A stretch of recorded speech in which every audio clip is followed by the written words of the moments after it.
Bakhmut से आई एक report के बाद पुतिन के यूक्रेन जाने की अटकलें भी तेज हो गई हैं। ऐसा इसलिए क्योंकि पुतिन ने अपने रक्षा मंत्री को लगातार दूसरे दिन यूक्रेन के एक फ्रंट पर भेजा है। सवाल ये है कि क्या अगला दौरा पुतिन खुद कर सकते हैं? ऐसा इसलिए क्योंकि पुतिन की सबसे खतरनाक फोर्स वैगनर को बखमुत में बहुत बड़ा धोखा मिला है।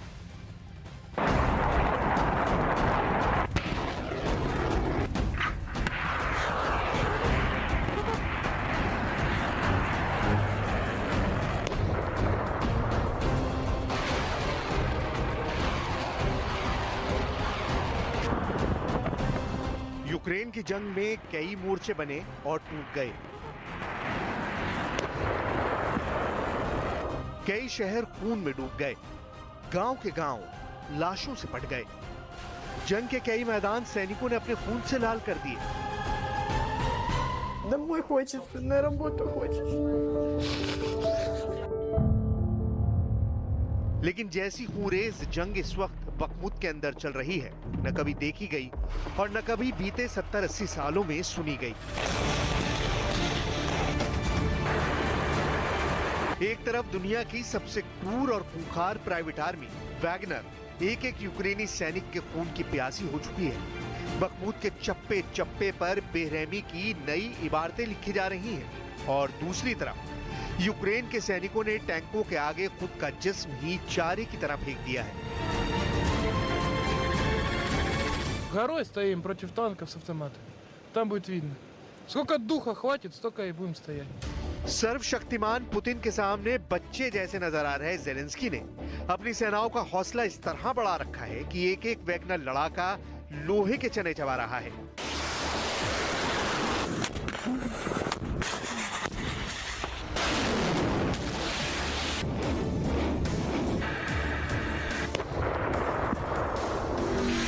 दोनों तरफ से ऐसा कत्लेआम मचा है कि पूरा बखमुत मुर्दों का शहर बन चुका है। लेकिन इस पूरे जंग में क्या पुतिन ने वैगनर के साथ डबल गेम कर दिया है? आखिर क्यों अचानक वैगनर चीफ ये बयान दे रहा है कि बखमुत का पूरा मोर्चा ही उखड़ने वाला है?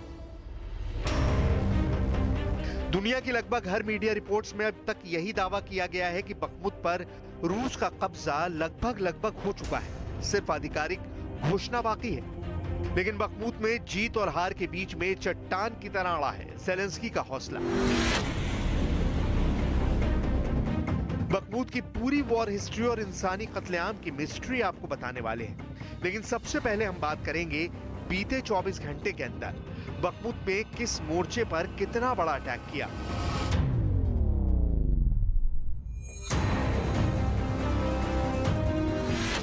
जेलेंस्की की फौजें बखमुत के उत्तर पश्चिमी मोर्चे पर इकट्ठा हो रही हैं। वैगनर हमला करके जेलेंस्की के सैनिकों को सड़कों से दूर करने की कोशिश कर रहे हैं ताकि भागने का कोई रास्ता ना मिले।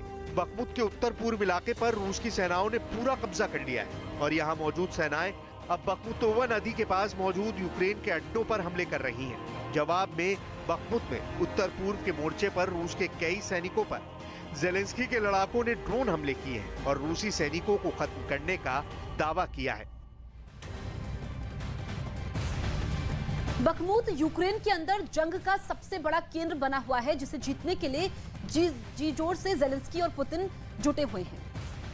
और ये जोर क्यों लगाए हैं, ये इस वक्त हम आपको बताते हैं। हालात ऐसे हो चुके हैं कि पूरा शहर बारूदी हमले में तबाह हो गया है। जेलेंस्की बखमुत को बचाने के लिए दुनिया से टैंकों की भीख मांग रहे हैं, तो वहीं पुतिन की सेना और वैगनर ग्रुप के लड़ाके तबाही मचा रहे हैं।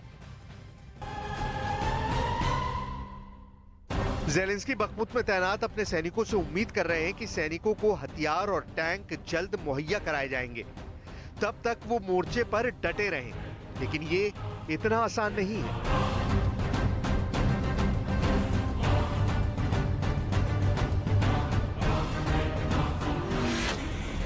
बखमुत में हर दिन 4,800 गोलों और 2,400 रॉकेटों से यूक्रेन के सैनिकों पर हमले किए जा रहे हैं। बखमुत यूक्रेन के अंदर जंग का वो मैदान है जिसको जीतने के लिए जेलेंस्की ने पूरी दुनिया से टैंकों की भीख मांगी।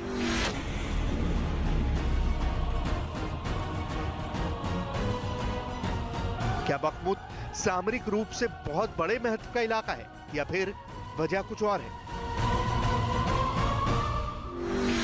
बखमुत रसद की सप्लाई का एक प्रमुख केंद्र है। यहाँ पर दो अहम सड़कें हैं जो कॉन्स्टेंटिनविका और सिवरेस्क तक जाती हैं।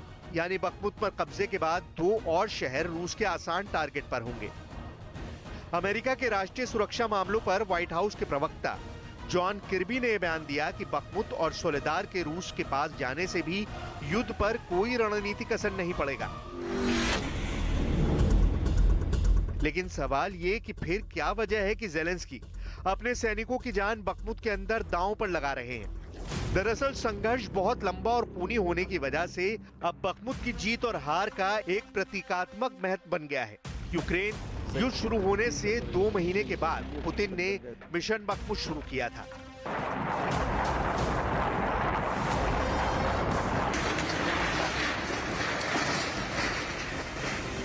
रूस ने बखमुत पर हमला मई 2022 में शुरू किया था, लेकिन यहां रूस का सबसे बड़ा अटैक 1 अगस्त को हुआ। बखमुत में रूस के हमले का नेतृत्व खूंखार वैगनर ग्रुप कर रहा है। डोनेट्स्क और लुहांस्क के अलगाववादी राज्यों की सेनाएं भी वैगनर का सपोर्ट कर रही हैं। रूस ने नए भर्ती किए गए जवानों को बखमुत की जंग में भेजा है। 9 दिसंबर को ज़ेलेंस्की ने दावा किया था कि रूस ने बखमुत को नष्ट कर दिया है। 16 जनवरी को रूस की आर्मी ने सोलेदार पर कब्जा कर लिया, जो बखमुत से करीब 15 किलोमीटर दूर है। चलिए अब आपको बताते हैं कि रूस का मिशन बखमुत आखिर है क्या और वो कब शुरू हुआ और रूस की सेना ने बखमुत पर कब्जे के लिए आखिर क्या प्लान बनाया है। दरअसल मई 2022 में रूस ने पहली बार बखमुत पर हमला किया। 1 अगस्त 2022 को रूस ने सबसे बड़ा अटैक किया था। पुतिन ने बखमुत जीत की जिम्मेदारी वैगनर ग्रुप को दी है। डोनेट्स्क और लुहांस्क की अलगाववादी सेना भी वैगनर के साथ मिली हुई है। रूस ने नए भर्ती किए गए जवान बखमुत में भेजे गए। 9 दिसंबर 2022 को ज़ेलेंस्की ने बखमुत को नष्ट करने का दावा किया। 16 जनवरी को रूस की आर्मी ने सोलेदार पर कब्जा कर लिया। तो इस तरीके से बखमुत पर कब्जे की जो जंग है वो तेज हो गई है। तो वहीं वैगनर प्रमुख ने के एक दावे ने युद्ध को लेकर बड़ा सवाल खड़ा कर दिया है। दरअसल इसमें दावा यह किया गया है कि अब वैगनर के पास लड़ने के लिए मौजूद हथियार खत्म होने वाले हैं। खबर तो यह भी मिल रही है कि पुतिन के सबसे करीबी फौजी ऑफिसर्स ने वैगनर चीफ के खिलाफ एजेंडा चलाना शुरू कर दिया था, जिसका असर ये पड़ा कि पुतिन और वैगनर चीफ के बीच दूरियां बढ़ गई हैं।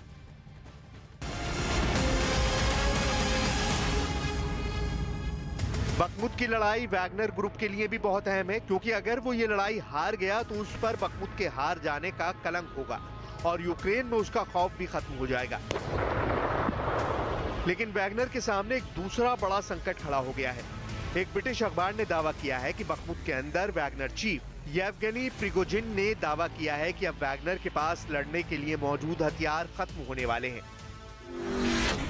टेलीग्राम पर की गई एक पोस्ट में वैगनर चीफ प्रिगोजिन ने लिखा कि अगर वैगनर बखमुत से पीछे हटता है तो पूरा मोर्चा ध्वस्त हो जाएगा। रूस के हितों की रक्षा करने वाली सभी सैन्य संरचनाओं के लिए ये स्थिति अच्छी नहीं होगी। अगर बखमुत में हार हुई तो रूस की सेना को यूक्रेन से वापसी के लिए मजबूर होना पड़ेगा। प्रिगोजिन का दावा है कि उसके सैनिक दीवार है जो फ्रंट लाइन पर मजबूती से खड़े हैं। सवाल यह है कि वैगनर चीफ को ये बात सार्वजनिक रूप से क्यों बोलनी पड़ी। इसका मतलब साफ है कि वैगनर चीफ के रिश्ते अब रूस की आर्मी के जनरलों से अच्छे नहीं है।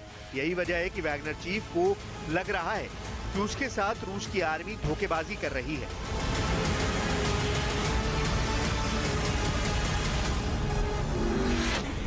इसी टेलीग्राम पोस्ट में आगे वैगनर चीफ ने लिखा कि आखिर हमें हथियारों की सप्लाई क्यों नहीं की जा रही। फिलहाल हम इसका कारण जानने की कोशिश कर रहे हैं। क्या हथियारों की सप्लाई न होने की वजह नौकरशाही की सामान्य लेट लतीफी है या फिर कोई विश्वासघात है। दरअसल खार्किव में हार के बाद वैगनर चीफ ने रूस की आर्मी के कई अफसरों की आलोचना की थी और इसी वजह से पुतिन के करीबी फौजी अफसरों ने वैगनर चीफ के खिलाफ एजेंडा चलाना शुरू कर दिया था, जिसका असर ये पड़ा कि पुतिन और वैगनर चीफ के बीच दूरियां बढ़ गई। रूस के एक मानवाधिकार कार्यकर्ता ने भी इस दावे की पुष्टि की है। Определенная информация. Насколько я понимаю, сговор произошел в сентябре 2022 года, потом произошла цепочка событий, как мы помним, произошел взрыв на мосту, который ведет в Крым. Буквально в этот же день на фоне вот этой истерии, которая начала активно разгоняться произошло кадровое назначение Суровикина и повышение его до командующего объединенной группировкой войск в Украине. И за несколько дней до этого и Кадыров, и Пригожин вместе обрушились с критикой на генерала Лапина, причем с оскорблениями и так далее. Пригожин не очень умный человек. शायद इसीलिए अब वैगनर को रूस की आर्मी से लॉजिस्टिक सपोर्ट मिलना बंद हो गया है और वैगनर आर्मी बखमुत में फंसती हुई नजर आ रही है। बखमुत में लोहे जैसी सेनाओं का कैसे कचूमन निकल रहा है, आप इन तस्वीरों में भी देख सकते हैं। बखमुत के पेड़ माचिस की जली हुई तीलियां बन चुके हैं। शहर में इमारतों का मलबा ही मलबा नजर आ रहा है। जलती हुई गाड़ियां और घरों से धुआं उठ रहा है।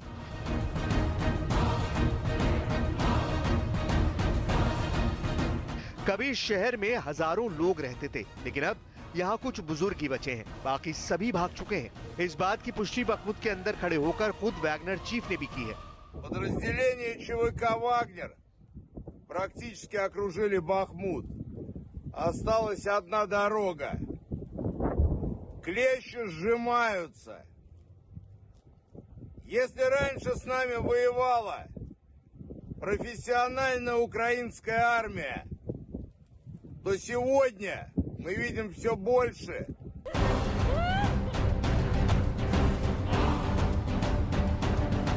यूक्रेन की सेना यहां से नागरिकों को निकालने की कोशिश कर रही है, लेकिन इस कोशिश में भी 2 महिलाएं मारी जा चुकी हैं। बखमुत में चल रहा ये खूनी गदर ज़ेलेंस्की और पुतिन दोनों के ही लड़ाकों की कड़ी परीक्षा ले रहा है। हालांकि बखमुत के डिप्टी मेयर अलेक्जेंडर मर्चेंको ने दावा किया है कि बखमुत में अभी भी यूक्रेन की सेना रूस की सेना को कड़ी टक्कर दे रही है, लेकिन अभी आखिरी नतीजों का इंतजार बाकी है।